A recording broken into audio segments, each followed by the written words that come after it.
Okay, this is from the continuation of the book review, Digestive Tune-Up, the book by Dr. John Mcdougall. This is Dr. John Mcdougall's website. It's called drmcdougall.com, and this chapter is about diarrhea diseases. So it's part 7 of the book review. So the reason I show you this is Dr. Mcdougall has cured more patients than any doctor who ever lived, and he's got a whole bunch of testimonials. Dr. Mcdougall saw about 12,000 patients in his clinic, apparently.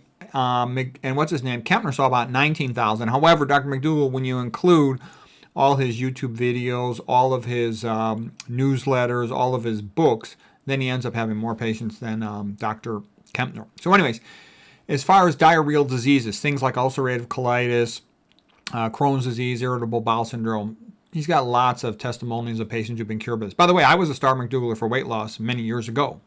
So anyways, that's our first slide.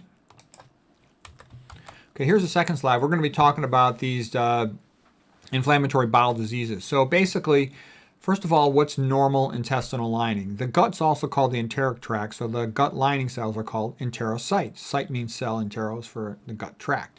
Okay, anyways, the fiber is taken by the good gut bacteria. They're drawn here with a smiley face, and they convert the dietary fiber into short-chain fatty acids. Most important one is butyrate. It's a 4-carbon fatty acid, and they use that butyrate, the enterocyte lining cells, they use it to make TJs. TJs are tight junctions. And the tight junctions keep these cells secured to each other so nothing unwanted can get across that barrier. Okay, and right immediately deep to the enterocytes, you have a bunch of immune system cells. The dendritic cells are like macrophage, big eaters, so to speak, and they sample what's coming into this area. Well, what happens is if a person doesn't eat enough dietary fiber, then they're not able to maintain these tight junctions. And then you have a gap in the intestinal lining cells. They're also called epithelial cells. And this is called leaky gut. It's another way of saying increased intestinal permeability. Now, the bacteria make endotoxins. LPS is the endotoxin for gram-negative bacteria. LTA is the endotoxin for gram-positive bacteria. Those endotoxins get across the barrier, and they can cause a lot of inflammation because the immune system responds to them right in the immediate sort of lamina propria submucosal area of the gut wall. You can even get entire bacteria getting across through these loose junctions. You'll also get molecular mimicry whereby big chunks of protein can get across the gaps in the tight junctions. Normally only a tripeptide is the biggest amount of amino acids together absorbed, but you can get big chunks of protein across these lac-tight junctions. And those protein sequences can mimic the protein sequences of proteins in the human body. That's called molecular mimicry. You can form antibodies to them, and they can cross-react with antigens on the human body. That's called autoantibody cross-reactivity. So the point I'm saying is once you've got leaky gut, it's sort of like all hell breaks loose, okay? You can get a lot of bowel wall inflammation as you do in ulcerative colitis, as you do in Crohn's disease. And it's not just a lack of dietary fiber that can cause leaky gut. It's also things that injure the gut wall. And it's also, a lot of chemicals. Alcohol can do it, F- and Cl- that are routinely present in tap water. You want the Cl- there to sanitize the water till it reaches your house, but once it's in your house, you want to remove that with a carbon filter is all it takes.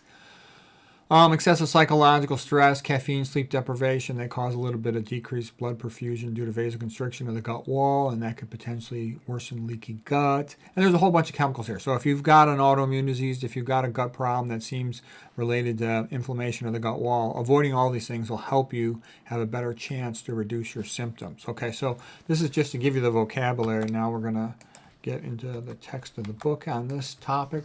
So diarrhea diseases like IBS, irritable bowel syndrome, inflammatory bowel disease. Inflammatory bowel disease will often, typically refer to ulcerative colitis and Crohn's disease. Mild chronic colitis is usually called irritable bowel syndrome. When you have both diarrhea and constipation, with episodes, they can have episodes of both diarrhea and constipation, and this is the most common cause of a referral to a gastroenterologist, about 50% of their visits. The most common causes of inflammatory bowel disease are milk, dairy, the lactose, sugar, wheat, eggs, high-fat diet. And this is on page 96 of the book, Digestive Tune-Up by Dr. Mcdougall. So I have the page numbers here so you can follow along. For irritable bowel syndrome, the Mcdougall diet is usually a very good treatment. Inflammatory bowel disease is found only in people who eat a Western diet. Inflammatory bowel disease is more common in northern patients because they tend to eat more meat and dairy up north. Crohn's disease patients can have 20 bowel movements in a day, and they'll tend to find relief once they go on a Mcdougall diet within about 3 days. That's page 102. Offending foods for celiac disease include barley, kamut, rye, spelt, triticale, wheat, the subtypes of wheat, beer, malted drinks. Foods that are acceptable for celiac disease is they can do pretty well on rice, millet, oats, buckwheat, corn, quinoa, sweet potatoes, beans, legumes in particular, veggies and fruits.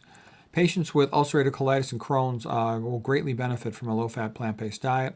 The best way to prevent and treat all forms of colitis from mild to severe is to eliminate all free fats. Eliminate all the vegetable oils and the animal foods.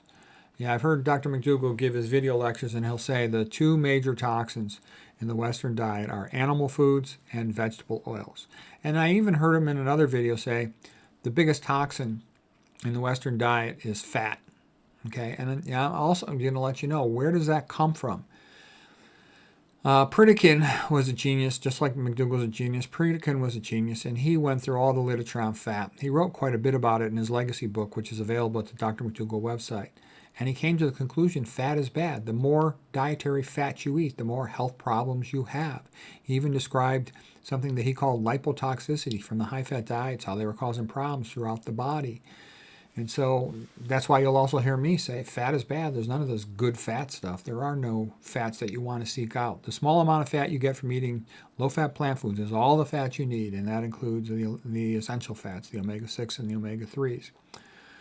Okay, and he said persons should begin consuming a starch-based diet with fruits and vegetables, and if that doesn't work, some patients, most patients will do real well with that, but if some don't work, he says, then eliminate all the wheat products. And he has information on an elimination diet for patients with inflammatory bowel disease on page 102, going through page 104.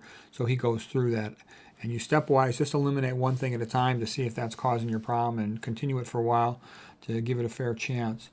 So I think that's about it on diarrheal diseases. Yeah, that's it for diarrheal diseases. Hope that was helpful.